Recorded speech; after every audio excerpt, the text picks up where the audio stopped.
প্ৰথমতে আমি কি কৰোঁ দুটা অবজেক্ট থকা সেন্টেন্স এটা লওঁ মানে he gave me a pen এইটো সেন্টেন্সত দুটা অবজেক্ট আছে আমি যদি ভালকৈ চাওঁ এটা কেনেকৈ দুটা অবজেক্ট আছে অবজেক্ট কেনেকৈ ধৰিব লাগে হেতু অলৰেডি তোমালোকক শিকোৱা হৈছে আগতে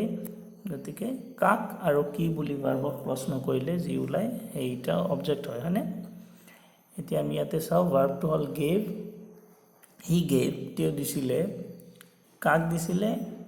মি মোক দিছিলে গতিকে মি এটা অবজেক্ট হল কি দিছিলে আ পেন এটা কলম হয়নে গতিকে এইটো এটা অবজেক্ট হল দুটা অবজেক্ট হল এতিয়া এই ফাৰ্ষ্টত অবজেক্টটো কোৱা হ'ব ইনডিৰেক্ট অবজেক্ট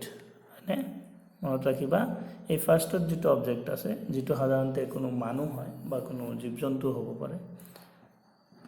এই ফাৰ্ষ্টৰ অবজেক্টটো কোৱা হ'ব ইনডিৰেক্ট অবজেক্ট আৰু যেটো সেকেন্ড যেটো অবজেক্ট আছে যেটো এটা বস্তু হয় সেইটো কোৱা হ'ব ডাইৰেক্ট অবজেক্ট এই দুটা মনত ৰাখিবা ইনডিৰেক্ট অবজেক্টটো সাধাৰণতে কোনো ব্যক্তি হয় বা কোনো জীৱ-জন্তু এইবোৰ হ'ব পাৰে আৰু ডাইৰেক্ট অবজেক্টটো সাধাৰণতে কোনো বস্তু হয় এতিয়া এইটো আমি প্যাসিভ কেনেকৈ কৰিম যেহেতু আমাৰ হাতত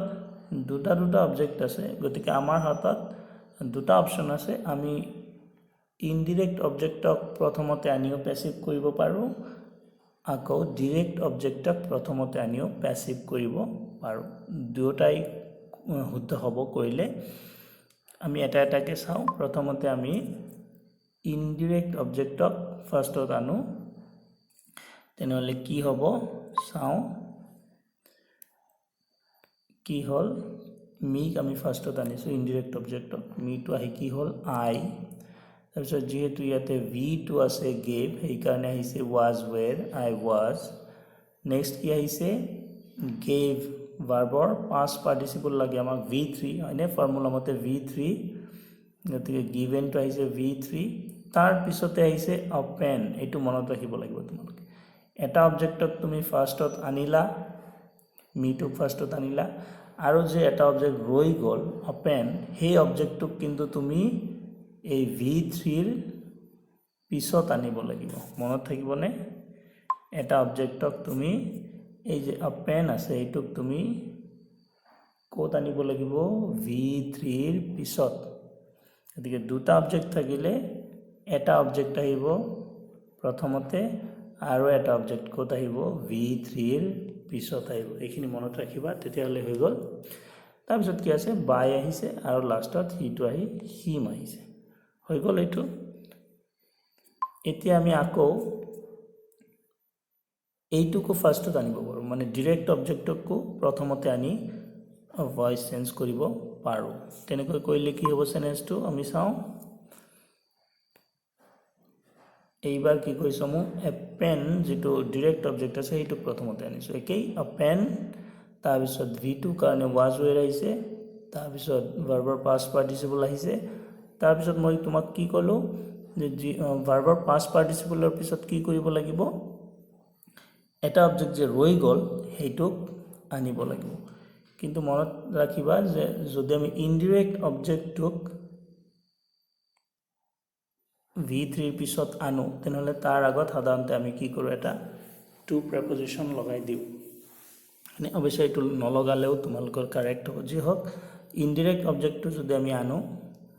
তেনেহলে আমি কি কৰো তাৰ আগত এটা টু প্ৰিপজিশন আনো হৈ গল তাৰ পিছত লাষ্টৰ খিনি একে বাই আহিব আৰু হিটো আহি হিম হৈ গল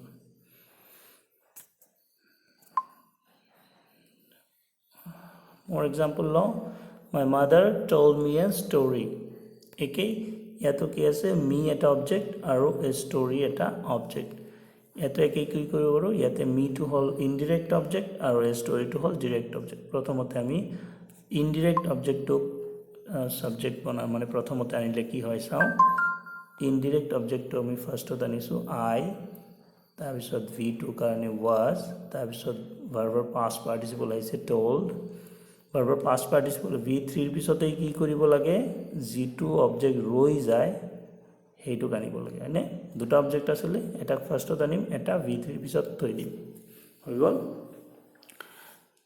আৰু তাৰপিছত বাই আৰু একেবাৰে শেষত মাই মাদাৰটো লাষ্টত আহিছে পালা বুজি ফৰ্মুলাটো গতিকে এই কথাটো মনত ৰাখা দুটা অবজেক্ট থাকিলে কি কৰিব লাগিব এটা অবজেক্টক ফাৰ্ষ্টত আনিব লাগিব আৰু এটা অবজেক্টক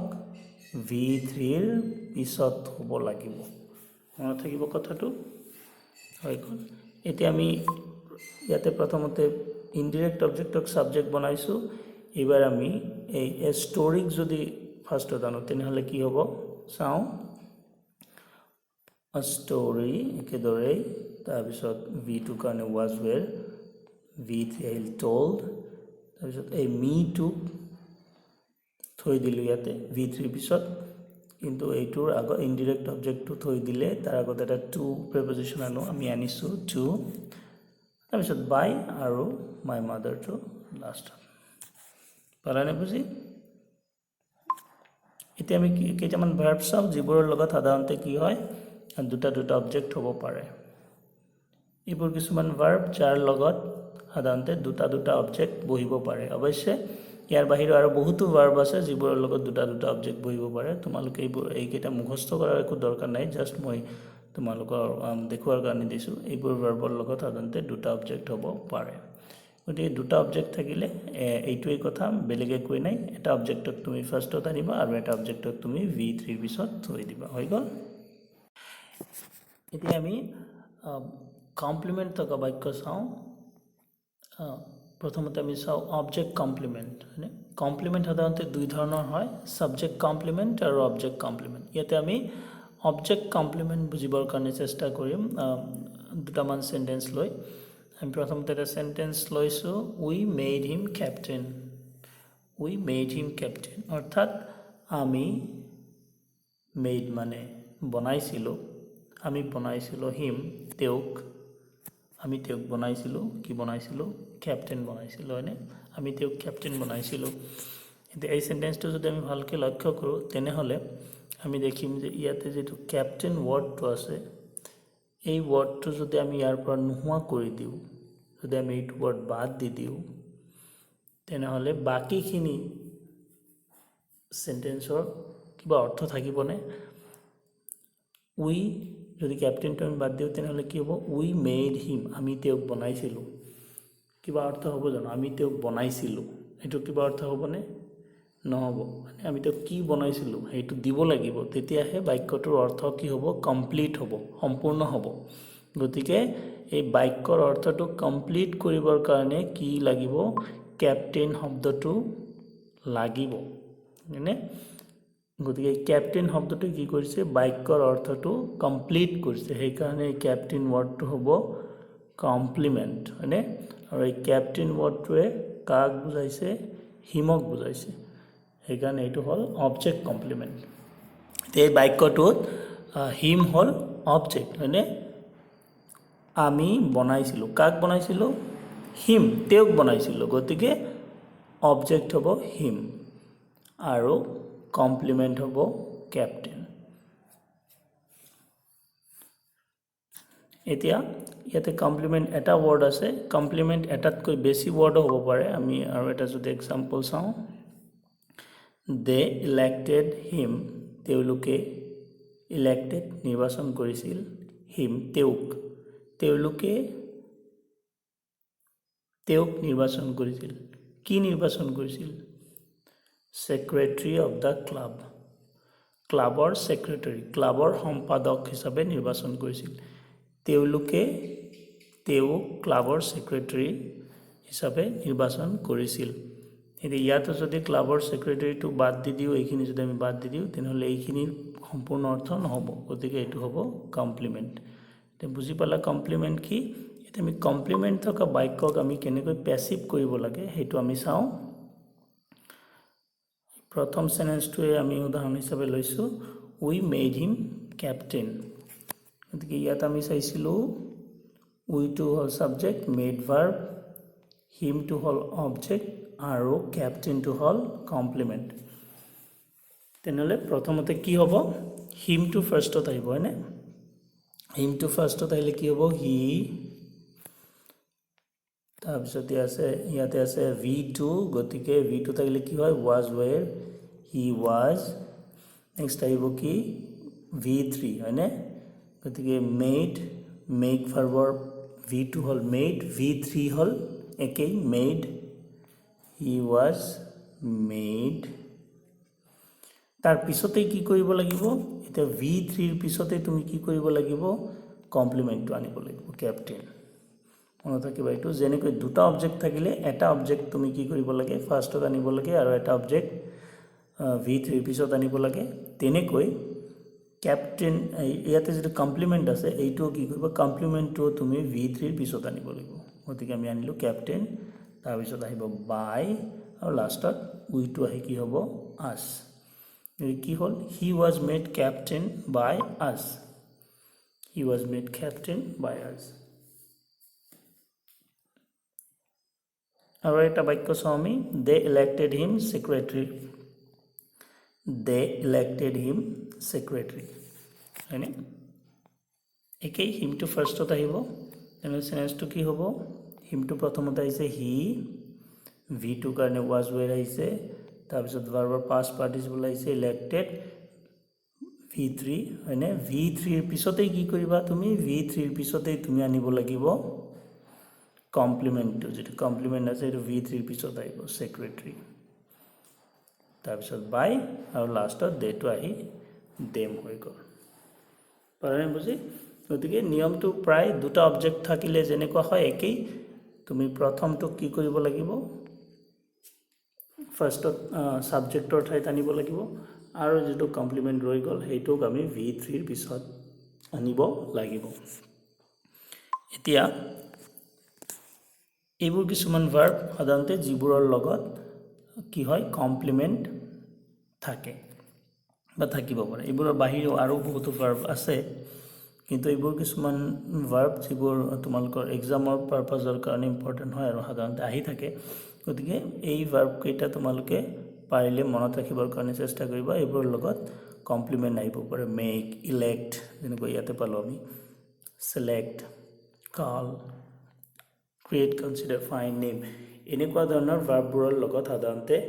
কি হ'ব পাৰে কমপ্লিমেন্ট হ'ব পাৰে গতিকে এইখিনি যদি ভাৰ্ববোৰ যদি মনত ৰাখা তেনেহলে তুমি বুজি পাবা যে ইয়াত কমপ্লিমেন্ট আছে নে নাই যে কি নহওক এতিয়া যদি তোমাৰ বুজাত অসুবিধা হয় যদি তুমি ভালকৈ ধৰিব নোৱাৰা কমপ্লিমেন্ট হয় নে নহয় তেনেহলে কি কৰিবা সাপোজ তোমাক যেটো বাক্য দিয়া হল সেন্টেন্স দিয়া হল হেইটোত দুটা অবজেক্ট আছে নে এটা অবজেক্ট এটা কমপ্লিমেন্ট আছে হেইটো তুমি বুজি পোৱা নাই তেনেকুৱা পৰিস্থিতিত তুমি কি কৰিবা এটোৰ কাৰণে এটা ট্ৰিক আছে একেবাৰে সহজ এটা ট্ৰিক আছে এইটো যদি তুমি মনত ৰাখা তেনেহলে তোমাৰ আৰু দুটা অবজেক্টেই থাকক বা এটা কমপ্লিমেন্ট এটা অবজেক্টেই থাকক তোমাৰ ভুল নহব এই ট্ৰিকটো কি আসুন চাও আমি এই ট্ৰিকটো হল সহজ কথা এই ট্ৰিকটো হল সদায় ইনডাইৰেক্ট অবজেক্টক সাবজেক্ট বনাবা কি কৈছে সদায় ইনডাইৰেক্ট অবজেক্ট কোনটো আছিল যেটো ফাৰ্ষ্টত থাকে হয়নে দুটা অবজেক্টৰ ভিতৰত যেটো প্ৰথমতে থাকে যেটো সাধাৰণতে মানুহ বা কোনো জীৱ-জন্তু হ'ব পাৰে হেইটোক তুমি কি কৰিব লাগিব সদায় সাবজেক্টৰ ঠাইত আনিব লাগিব মানে ফাৰ্ষ্টত আনিব লাগিব তেতিয়া কিন্তু তোমাৰ ভুল নহয় এটা উদাহৰণ লৈ আমি চাও I call my dog Tommy হয়নে মই call মানে মাতো my dog মোৰ কুকুৰটোক Tommy বুলি মাতো মই মোৰ কুকুৰটোক Tommy বুলি মাতো এতিয়া এইটো বাক্যত কিন্তু দুটা অবজেক্ট নাই কিন্তু ধৰা হল তুমি বুজি পোৱা নাই কিন্তু তোমাৰ এনেকুৱা লাগিছে যে এইটো বাক্যত দুটা অবজেক্ট আছে সাপোজ আমি ধৰি ললো দুটা অবজেক্ট আছে যদিও দুটা অবজেক্ট আসলতে নাই কিন্তু তুমি যেহেতু ধৰিব পৰা নাই গতিকে তুমি ভাবি লৈছা দুটা অবজেক্ট আছে গতিকে দুটা অবজেক্ট থাকিলেও তুমি কি কৰিব লাগিব মনত ৰাখিব লাগিব কি ইনডাইৰেক্ট অবজেক্টটোকে তুমি সাবজেক্ট বনাবা মানে ফাৰ্ষ্টত আনিবা এই দুটাৰ ভিতৰত ইনডাইৰেক্ট অবজেক্ট কোনটো প্ৰথমটো হয়নে গতিকে এইটোকহে তুমি কি কৰিবা সাবজেক্ট বনাবা তেনেহলে কি হ'ব এইটোক সাবজেক্ট বনালে কি হ'ব ইনডিৰেক্ট অবজেক্টটো সাবজেক্ট বনালে হ'ব মাই ডগ তাৰপিছত এটা আছে v1 থাকিলে am is are হয় ইয়াতে is হৈছে নেক্সট আহিব v3 গতিকে কল ভাৰ্বৰ v3 হল কল্ড v3 পিছতে কি কৰিব লাগে আৰু এটা অবজেক্ট যে আছে হেইটোক আনিব লাগে হয়নে আনিলো তাৰপিছত বাই আৰু লাষ্টত আইটো আহি মি হৈ গল গতিকে আমি প্ৰথমটোক সাবজেক্টৰ ঠাইত আনিলো কাৰণে এইটো সেন্টেন্স কি হৈ গল শুদ্ধ হৈ গল যদিও ইয়াতে দুটা অবজেক্ট নাই কিন্তু তুমি ধৰি লৈছা দুটা অবজেক্ট আছে তথাপি তোমাৰ সেন্টেন্সটো শুদ্ধ হৈ গল কিন্তু যদি তুমি ভুলতে দুই নম্বৰটোক সাবজেক্টৰ ঠাইত আনা তেনেহলে কিন্তু এইটো সেন্টেন্স কি হৈ যাব ভুল হৈ যাব হয়নে গতিকে যেতিয়াই তোমাৰ মনত ধাৰণা হ'ব যে দুটা অবজেক্ট আছে তেতিয়া তুমি সদায় কি কৰিবা প্ৰথম অবজেক্টটোকহে সাবজেক্টৰ ঠাইত আনিবা ফাৰ্ষ্টত আনিবা মনত থাকিব এই কথাটো যদি তুমি মনত ৰাখা তেনেহলে তোমাৰ আৰু এইটো কনফিউজন হলেও তোমাৰ ভুল হোৱাৰ চান্স সাধাৰণতে নাথাকে যেতিয়াই তোমাৰ মনত এনেকুৱা লাগিব যে দুটা অবজেক্ট আছে সদায় তুমি প্ৰথমটোকহে কি কৰিবা সাবজেক্টৰ ঠাইত আনিবা ফাৰ্ষ্টত আনিবা বুজি পালা আশা কৰোঁ তোমালোকে এই গোটেইখিনি কথা বুজি পাইছা ইয়াৰ পিছতো যদি কিবা তোমালোকৰ কনফিউজন থাকে তেনেহলে তোমালোকে কমেন্ট বক্সত কমেন্ট কৰিবা আৰু প্ৰশ্নবোৰ সুধিবা মই বুজাই দিয়াৰ কাৰণে চেষ্টা কৰিম Thank you for watching.